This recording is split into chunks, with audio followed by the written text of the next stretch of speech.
High, আজ আমার mini ব্লগের ডে 78। আর আজকের দিনটা বেশ ভালো, কারণ এই গরমের মাঝখানে একটু বৃষ্টি হয়েছে, ঠান্ডা ঠান্ডা ওয়েদার। আর তার মধ্যে আজকে শনিবার, মানে আমার হাফ ডে। পুরো সপ্তাহের অফিসের মধ্যে শনিবার দিনটাই কিন্তু আমার সবথেকে পছন্দ, কারণ হাফ ডে হয়ে যায়। আর ফেরার সময় আমি মাঝে মাঝে অভিকে একটু ফোন করি, একটু দেখা করে ও আবার নিজের কাজে চলে যায় আর আমি বাড়ি চলে আসি। আজকেও সেটাই হয়েছিল। আর তারপর বাড়ি গিয়ে একটু ফ্রেশ হয়ে স্নান টান করে জামা কাপড় পরে আমি, বোন আর মা তিনজনে মিলে বেরিয়েছিলাম ব্যারাকপুরে।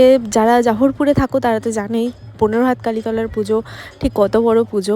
যারা ব্যারাকপুরবাসী তারা সবাই জানে এই 15 হাত কালীতলার পুজোয় প্রত্যেকেই আসে, দেখে, মাকে নমস্কার করে, সাথে মেলাও ঘোরে। আর যারা বাইরে থেকে আমার ব্লগটা দেখছো তারা ব্যারাকপুরে এসে জাফরপুরে এই 15 হাত কালীতলায় এসে মেলা ঘুরে যেও। বেশ অনেক দিন ধরেই এই মেলা চলবে আর মায়ের মূর্তিও দর্শন করতে পারবে।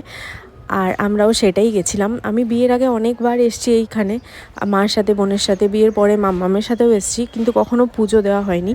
এই প্রথম আমি পুজোর দিন এসেই মাকে পুজো দিয়ে গেলাম, মানে একটু মিষ্টি, মালা এসব কিনেই পুজো দিয়ে দিয়েছি।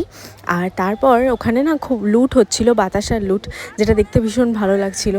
আর আমরাও তাই লুটের বাতাসা নিয়েছিলাম, ওটাই একটু মুখে দিয়েছিলাম। আর তারপর একটু মেলা ঘুরেছি, আর সাথে মেলা মানেই পাঁপড় ভাজা, একটু পাঁপড় ভাজাও খেয়েছি।